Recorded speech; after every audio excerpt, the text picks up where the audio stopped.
السلام علیکم۔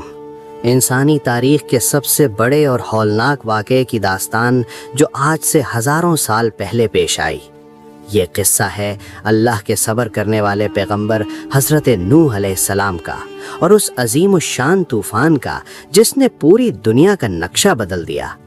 حضرت آدم علیہ السلام کی وفات کے بعد کئی صدیاں گزر چکی تھیں۔ لوگ اب اللہ کی توحید کو چھوڑ کر بتوں کی پوجا کرنے لگے تھے۔ قرآن اور احادیث کے مطابق یہ بت دراصل ان 5 نیک لوگوں کے تھے جو ان سے پہلے گزرے تھے: ود، سواع، یغوث، یعوق اور نصر۔ جب وہ فوت ہوئے تو شیطان نے لوگوں کے دلوں میں ڈالا کہ ان کی یاد تازہ رکھنے کے لیے ان کے مجسمے بنا لو۔ شروع میں وہ صرف یادگار تھے، لیکن اگلی نسلوں نے ان کو خدا مان لیا۔ تو شیطان نے انہیں بہکایا کہ تمہارے باپ دادا تو ان بتوں کی پوجا کیا کرتے تھے اور انہی کی وجہ سے بارش ہوتی تھی۔ یوں زمین پر پہلی بار بت پرستی کا باقاعدہ آغاز ہوا۔ جب زمین ظلم اور کفر سے بھر گئی تو اللہ تعالیٰ نے حضرت نوح علیہ السلام کو اپنا رسول بنا کر بھیجا۔ حضرت نوح اس قوم کے پاس آئے اور انہیں پکار کر کہا: اے میری قوم، اللہ کی بندگی کرو، اس کے سوا تمہارا کوئی معبود نہیں۔ میں تمہیں ایک دردناک دن کے عذاب سے ڈراتا ہوں۔ لیکن قوم کے سرداروں نے، جو اپنے مال اور طاقت کے نشے میں چور تھے، آپ کا مذاق اڑایا۔ انہوں نے کہا: اے نوح، ہمیں تو تم اپنے جیسا ہی ایک انسان نظر آتے ہو۔ ہم نہیں دیکھتے کہ تمہاری پیروی کسی بڑے آدمی نے کی ہو۔ تمہارے ساتھ تو صرف وہ لوگ ہیں جو ہمارے معاشرے میں غریب اور ذلیل سمجھے جاتے ہیں۔ حضرت نوح علیہ السلام نے بڑے صبر سے جواب دیا: اے میری قوم، ذرا سوچو، اگر میں اپنے رب کی طرف سے ایک صاف دلیل پر ہوں اور اس نے مجھے اپنے پاس سے ایک رحمت یعنی نبوت عطا کی ہو جو تمہیں نظر نہیں آتی، تو کیا ہم زبردستی اسے تمہارے گلے مڑ دیں؟ اے میری قوم، میں اس دعوت پر تم سے کوئی مال نہیں مانگتا، میرا اجر تو اللہ کے پاس ہے۔ حضرت نوح علیہ السلام نے 1-2 سال نہیں بلکہ 950 سال یعنی 950 سال تک اپنی قوم کو پکارا۔ قرآن کہتا ہے کہ آپ نے انہیں رات کو بھی پکارا اور دن کو بھی۔ آپ نے انہیں تنہائی میں بھی سمجھایا اور بھرے مجمع میں بھی پکارا۔ آپ فرماتے تھے: اپنے رب سے معافی مانگو، وہ بہت معاف کرنے والا ہے۔ وہ تم پر آسمان سے موسلا دھار بارش برسائے گا، تمہارے مال اور اولاد میں اضافہ کرے گا اور تمہارے لیے باغات اور نہریں بنا دے گا۔ مگر اس بدبخت قوم کا حال یہ تھا کہ جب حضرت نوح انہیں اللہ کی طرف بلاتے تو وہ اپنے کانوں میں انگلیاں ٹھونس لیتے اور اپنے چہروں کو کپڑوں سے ڈھانپ لیتے تاکہ نہ حضرت نوح کی آواز سن سکیں اور نہ ان کا چہرہ دیکھ سکیں۔ وقت گزرتا گیا، صدیاں بیت گئیں، لیکن قوم کی سرکشی میں کمی نہ آئی، یہاں تک کہ وہ لوگ حضرت نوح علیہ السلام کو دھمکیاں دینے لگے۔ انہوں نے کہا: اے نوح، اگر تم اپنی ان باتوں سے باز نہ آئے تو ہم تمہیں سنسار کر دیں گے، پتھروں سے مار دیں گے۔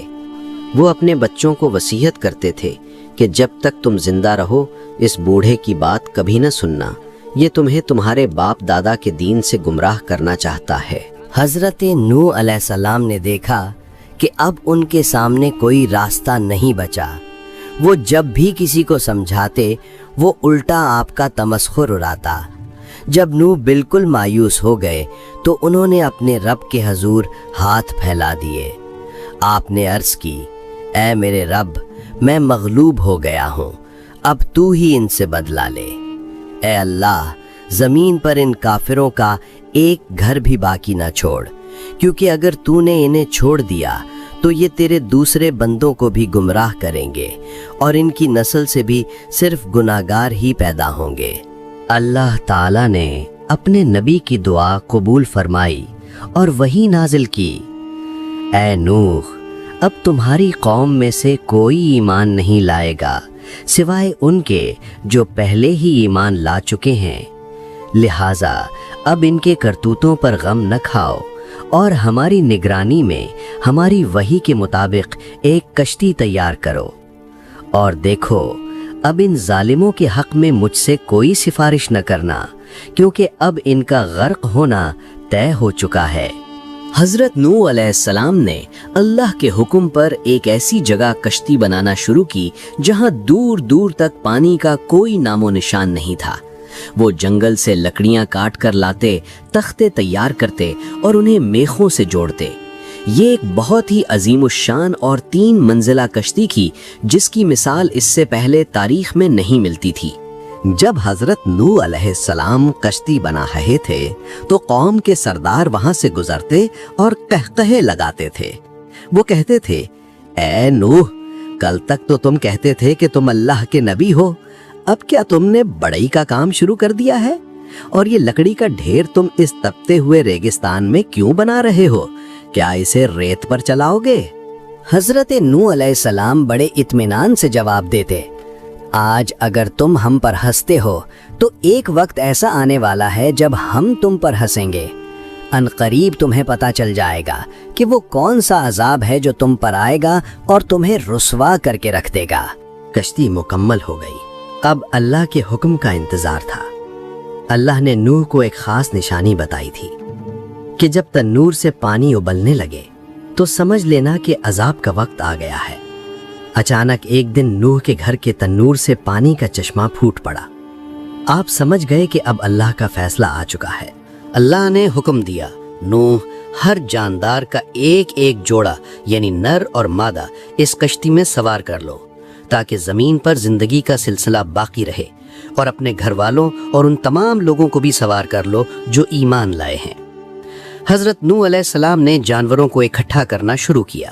یہ اللہ کی قدرت تھی کہ جنگل کے درندے، چرندے اور پرندے خود بخود کھینچے چلے آئے اور کشتی میں اپنی اپنی جگہ پر بیٹھ گئے۔ اس عظیم کشتی میں 3 منزلیں بنائی گئی تھیں۔ پہلی منزل یعنی نچلا حصہ درندوں اور چرندوں کے لیے وقف تھا، دوسری منزل انسانوں یعنی ایمان لانے والوں کے لیے تھی، اور تیسری منزل پر پرندوں کو رکھا گیا تھا۔ حضرت نوح علیہ السلام نے کشتی میں کھانے پینے کا ذخیرہ بھی اللہ کے حکم سے جمع کر لیا تھا تاکہ طوفان کے دوران کسی کو تکلیف نہ ہو۔ مفسرین بتاتے ہیں کہ جب کشتی لہروں پر تھی تو اللہ نے جانوروں کے درمیان سے دشمنی ختم کر دی تھی، یہاں تک کہ شیر اور بکری ایک ہی جگہ موجود تھے مگر کوئی کسی کو نقصان نہیں پہنچا رہا تھا۔ 950 سال کی محنت کے بعد بھی ایمان لانے والوں کی تعداد بہت کم تھی۔ بعض روایات کے مطابق صرف 80 لوگ تھے جن میں مرد اور عورتیں شامل تھیں۔ ان لوگوں نے اپنے گھر بار، مال و دولت سب کچھ اللہ کے لیے چھوڑ دیا اور اس کشتی کو اپنی نجات کا ذریعہ بنایا۔ پھر وہی ہوا جس کا ڈر تھا۔ آسمان کے دروازے کھل گئے اور ایسا مینا برسا کہ معلوم ہوتا تھا جیسے آسمان سے دریا گر رہے ہوں۔ زمین کے چپے چپے سے پانی کے چشمے ابل پڑے۔ وہ تنور جس میں آگ جلتی تھی اب وہاں سے بھی پانی کا فوارہ نکل رہا تھا۔ ہر طرف پانی ہی پانی تھا۔ حضرت نوح نے اپنے ساتھیوں سے کہا، اس کشتی میں سوار ہو جاؤ، اللہ کے نام کے ساتھ ہی اس کا چلنا اور اس کا ٹھہرنا ہے۔ کشتی ان لہروں کے درمیان چلنے لگی جو پہاڑوں جتنی بلند تھیں۔ یہ کوئی عام بارش نہیں تھی بلکہ اللہ کا غضب تھا جو زمین کو پاک کرنے کے لیے نازل ہوا تھا۔ اسی دوران حضرت نوح علیہ السلام کی نظر اپنے بیٹے کنان پر پڑی۔ وہ ایک طرف بچنے کی کوشش کر رہا تھا۔ ایک باپ کا دل تڑپ اٹھا۔ انہوں نے پکارا، اے میرے پیارے بیٹے، ہمارے ساتھ کشتی میں سوار ہو جا، کافروں کا ساتھ نہ دے ورنہ مارا جائے گا۔ کنان جو اب بھی اپنی طاقت پر مغرور تھا بولا، میں ابھی کسی اونچے پہاڑ کی چوٹی پر چڑھ جاؤں گا، وہ مجھے پانی سے بچا لے گی۔ حضرت نوح علیہ السلام نے آخری بار اسے سمجھاتے ہوئے کہا، بیٹے، آج اللہ کے عذاب سے کوئی بچانے والا نہیں سوائے اس کے جس پر وہ رحم فرمائے۔ ابھی بات مکمل بھی نہ ہوئی تھی کہ ایک خوفناک لہر آئی اور کنان کو نوح کی آنکھوں کے سامنے بہا کر لے گئی۔ حضرت نوح علیہ السلام نے اللہ سے فریاد کی، اے میرے رب، میرا بیٹا تو میرے گھر والوں میں سے تھا اور تیرا وعدہ سچا ہے۔ اللہ تعالیٰ نے فرمایا، اے نوح، وہ تمہارے گھر والوں میں سے نہیں تھا کیونکہ اس کے عمل نیک نہیں تھے۔ اس کے بارے میں مجھ سے سوال نہ کرو جس کا تمہیں علم نہیں۔ پانی بڑھتا گیا یہاں تک کہ دنیا کے اونچے سے اونچے پہاڑ بھی پانی میں کئی فٹ نیچے چھپ گئے۔ کفر، تکبر اور بت پرستی کا نام و نشان مٹ گیا۔ صرف وہی لوگ محفوظ تھے جو اس لکڑی کی کشتی میں اللہ کے بھروسے پر سوار تھے۔ کئی روز تک یہ کشتی طوفانی موجوں سے ٹکراتی رہی۔ آخرکار اللہ کا حکم آیا، اے زمین اپنا پانی نگل لے اور اے آسمان تھم جا۔ زمین نے پانی جذب کر لیا اور آسمان صاف ہو گیا۔ کشتی جودی پہاڑ کے دامن میں جا کر ٹھہری۔ حضرت نوح کو حکم ہوا، اے نوح اب کشتی سے اتر جاؤ، ہماری طرف سے سلامتی اور برکتیں تم پر اور تمہارے ساتھ والی جماعتوں پر ہوں گی۔ کشتی سے اترنے کے بعد حضرت نوح علیہ السلام نے اللہ کی عبادت کی اور شکر ادا کیا۔ اب دنیا میں صرف وہی لوگ بچے تھے جو توحید پر یقین رکھتے تھے۔ حضرت نوح علیہ السلام کے 3 بیٹوں سام، حام اور یافس سے انسانی نسل کا دوبارہ آغاز ہوا۔ اسی لیے تاریخ حضرت نوح علیہ السلام کو آدم ثانی یعنی دوسرا آدم کہتی ہے، کیونکہ آج کی تمام انسانیت انہی کی اولاد ہے۔ کیا یہ طوفان پوری زمین پر تھا یا صرف ایک مخصوص علاقے میں؟ جدید تحقیق اور آثار قدیمہ کے ماہرین کو ترکی کے جودی پہاڑ پر ایک کشتی نما ڈھانچہ ملا ہے، جس کی پیمائش بالکل وہی ہے جو قدیم کتابوں میں بیان کی گئی ہے۔ کاربن ڈیٹنگ کے ذریعے معلوم ہوا ہے کہ یہ لکڑی ہزاروں سال پرانی ہے۔ دنیا بھر کے سائنسدان آج بھی اس بات پر حیران ہیں کہ سمندر سے ہزاروں فٹ اوپر پہاڑ کی چوٹی پر سمندری صدف یعنی شیلز اور نمکین پانی کے اثرات کیسے پہنچے۔ یہ سب اس بات کی گواہی دیتے ہیں کہ ایک وقت ایسا آیا تھا جب پوری زمین پانی میں ڈوبی ہوئی تھی۔ ناظرین، صدیوں سے انسان کے ذہن میں یہ سوال رہا ہے کہ کیا نوح علیہ السلام کی کشتی کا آج بھی کوئی وجود ہے یا یہ صرف ایک قدیم داستان ہے؟ ویڈیو کے اس حصے میں ان حقائق سے پردہ اٹھایا گیا ہے جو جدید سائنس اور آثار قدیمہ یعنی آرکیالوجی نے دریافت کیے ہیں۔ قرآن پاک میں واضح طور پر ذکر ہے کہ کشتی جودی پہاڑ پر جا کر ٹھہری۔ یہ پہاڑ موجودہ ترکی کے جنوب مشرقی علاقے ڈیورو پینار سائٹ میں واقع ہے۔ 1959 میں ترکی کے ایک کیپٹن الہان ڈیورو پینار نے فضائی سروے کے دوران ایک ایسی ساخت دیکھی جو بالکل ایک کشتی کی شکل کی تھی۔ یہ جگہ سطح سمندر سے ہزاروں فٹ کی بلندی پر واقع ہے، جہاں کسی جہاز یا کشتی کا ہونا عقل سے بالاتر ہے۔ مشہور ماہر آثار قدیمہ رون وائٹ نے اس جگہ کا دورہ کیا اور جدید آلات، میٹل ڈیٹیکٹرز اور گراؤنڈ پینیٹریٹنگ ریڈار کے ذریعے اس ڈھانچے کا معائنہ کیا۔ تحقیقات میں یہ بات سامنے آئی کہ اس ڈھانچے کی لمبائی تقریباً 515 فیٹ ہے، جو کہ بائبل اور دیگر قدیم نسخوں میں بتائی گئی پیمائش کے عین مطابق ہے۔ ریڈار سکیننگ سے پتہ چلا کہ اس مٹی کے نیچے لکڑی کے تختے اور لوہے کی میخیں یعنی آئرن ریوٹس موجود ہیں جو اب پتھر بن چکی ہیں۔ سائنسدان اس وقت حیران رہ گئے جب انہیں جودی پہاڑ اور اس کے ارد گرد کے بلند و بالا پہاڑوں پر سمندری صدف یعنی سی شیلز اور نمکین پانی کے آثار ملے۔ پہاڑ کی اتنی بلندی پر سمندری حیات کے آثار ملنا اس بات کا ٹھوس سائنسی ثبوت ہے کہ کسی زمانے میں یہ پورا علاقہ سمندر کے پانی میں مکمل طور پر ڈوبا ہوا تھا۔ جب وہاں سے ملنے والے نمونوں کی کاربن ڈیٹنگ کی گئی تو معلوم ہوا کہ یہ آثار تقریباً 4800 سے 5000 سال پرانے ہیں۔ یہ وہی دور بنتا ہے جو مورخین حضرت نوح علیہ السلام کے طوفان کے لیے بتاتے ہیں۔ اس کے علاوہ وہاں سے بڑے بڑے پتھر بھی ملے ہیں جن کے درمیان سوراخ ہیں، جنہیں قدیم زمانے میں کشتیوں کو متوازن رکھنے کے لیے لنگر یعنی ڈروگ سٹونز کے طور پر استعمال کیا جاتا تھا۔ سائنس آج ان حقائق کی تصدیق کر رہی ہے جو قرآن کریم نے 1400 سال پہلے بیان کر دیے تھے۔ حضرت نوح علیہ السلام کی کشتی کی دریافت محض ایک آثار قدیمہ کی دریافت نہیں، بلکہ یہ آنے والی نسلوں کے لیے اللہ کی طرف سے ایک بڑی نشانی ہے تاکہ وہ اس واقعہ سے عبرت حاصل کریں۔ حضرت نوح علیہ السلام کے تینوں بیٹوں سام، حام اور یافت سے جو نسلیں آگے بڑھیں وہ آج کی دنیا کی مختلف قومیں بنی۔ سامی نسل سام کو حضرت نوح کا سب سے بڑا اور جانشین بیٹا مانا جاتا ہے۔ ان کی اولاد مشرق وسطیٰ اور ایشیا کے حصوں میں پھیلی۔